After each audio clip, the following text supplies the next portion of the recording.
मित्रों नमस्कार।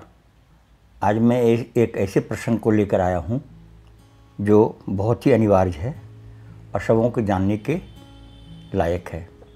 मैं नवजात शिशु में होने वाले बीमारियों के संदर्भ में चर्चा करने जा रहा हूँ।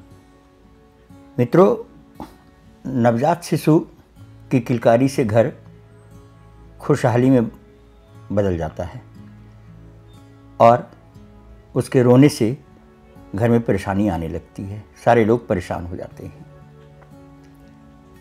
बच्चे का शरीर कोमल होता है और उसमें संक्रमण की संभावना जल्द पकड़ने की बन जाती है। आज हम आपको बच्चों में होने वाले सर्दी जुकाम के विषय में बताएंगे। सुनने में तो बहुत सरल है सर्दी और जुकाम, किंतु ये एक ऐसी बीमारी है जो नवजात शिशु से लेकर किसी भी उम्र के लोगों को हो जाया करता है। मौसम बदला नहीं कि सर्दी और जुकाम से लोग पीड़ित हो जाते हैं। जिन्हें जुबान है, जो बोलना जानता है, वो अपनी पीड़ा को स्पष्ट कर देता है, लेकिन जिसे जुबान नहीं है वो अपनी पीड़ा स्पष्ट नहीं कर पाता है। नवजात से मेरा मतलब है छोटे बच्चे से लेके उम्र के 3 वर्ष की अवस्था तक। जिस उम्र में बच्चों को कोई अनुभव नहीं होता है, पीड़ा का एहसास तो होती है लेकिन वह जिक्र नहीं कर पाता है।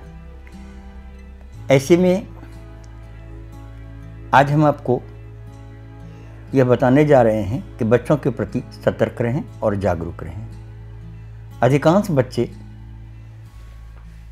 माता के खान पान से ज़्यादा प्रभावित होता है।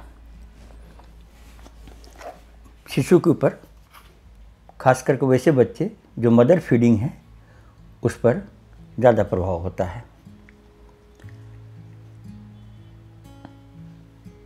आप मेरे इस वीडियो को लाइक करें, सब्सक्राइब करें और बेल आइकॉन को टच करें ताकि मेरे आने वाले वीडियो के विषय में आपको जानकारी मिल सके। मित्रों, सर्दी और जुकाम सामान्यतः सुनने में सरल लगता है, किंतु इसका प्रभाव बहुत गहरा भी हो जाता है।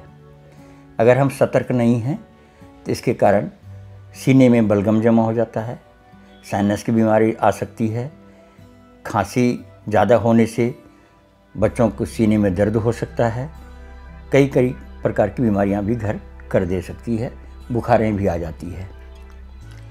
आज हम इसके विषय में जो औषधि बताने जा रहे हैं, जब आप इस औषधि के विषय में जानेंगे तो आपको खुद आश्चर्य होगा कि इतना सरल, लेकिन इतना सरल होने के बावजूद यह इतना सटीक है जिसकी मैं जिक्र नहीं कर सकता हूं कि कितना सटीक है यह। कई लोगों पर मैंने इसको आजमाया है और यह 100% रामबाण का काम किया है। यह आपके इर्द गिर्द है, आपके घर में मौजूद है। मात्र आपको 2 सामग्री लेनी है। एक शुद्ध सरसों तेल जिसमें किसी भी प्रकार का मिलावट ना हो। दूसरा 5-6 पान के पत्ते। अब आपको करना यह है कि पान के पत्ते के डंठल को तोड़ लें, उसको हल्के से क्रश कर दें। अब फिर सरसों के तेल में चूल्हे पर उसको गर्म करें।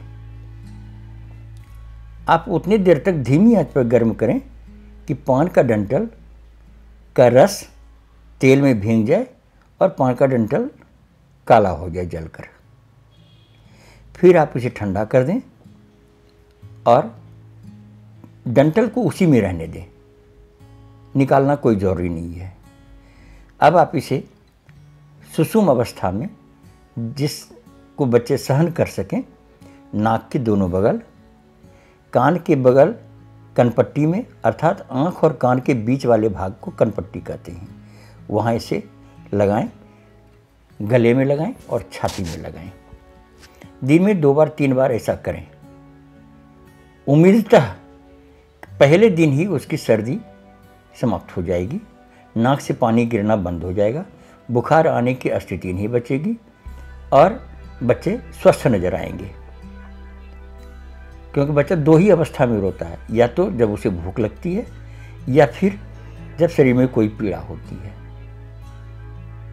माताएं भूख की अवस्था को तो समझ जाती हैं, लेकिन पीड़ा की अवस्था को समझना थोड़ा कठिन होता है। आप इस उपाय को करें और आप देखें कि इसका क्या चमत्कार है।